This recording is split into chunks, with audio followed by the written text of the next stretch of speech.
बहुत स्वागत है आपका द प्रिंट लाइंस में। मैं हूं अभिनेंद्र। बड़ी खबर तेल अवीव से है, जहां इजरायली सेना का एक बख्तरबंद वाहन विस्फोट की चपेट में आने से 8 सैनिक मारे गए।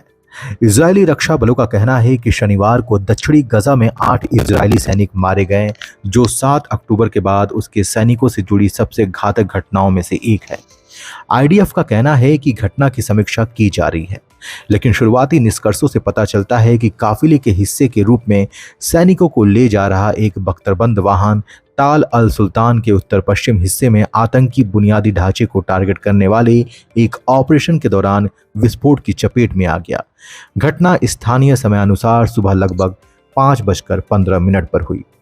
आईडीएफ के प्रवक्ता डैनियल हगारी ने कहा, अभी हमारे पास जो जानकारी है उसके मुताबिक काफिले में इंजीनियरिंग वाहनों में से एक विस्फोट में शामिल था, जो स्पष्ट रूप से क्षेत्र में लगाए गए विस्फोटक उपकरणों के परिणाम स्वरूप हुआ था।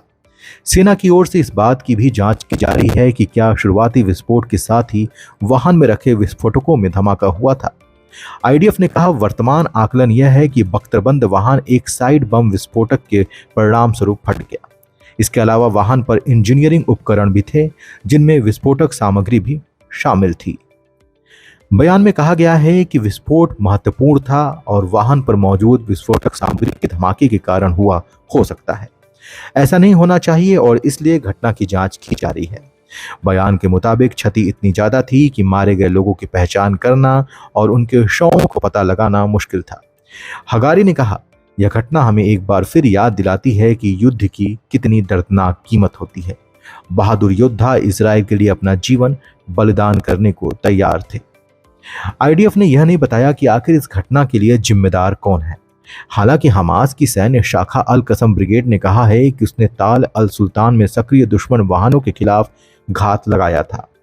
ब्रिगेड ने कहा है कि उसने एक सैन्य बुलडोजर को निशाना बनाया था, जिसमें आग लग गई, और जब बचाव दल पहुंचे तो उनके सैनिकों से भरे एक बख्तरबंद वाहन पर मिसाइल हमला किया गया। उसने आगे कहा कि दुश्मन के खिलाफ हमारे दर्दनाक हमले हर जगह जारी रहेंगे।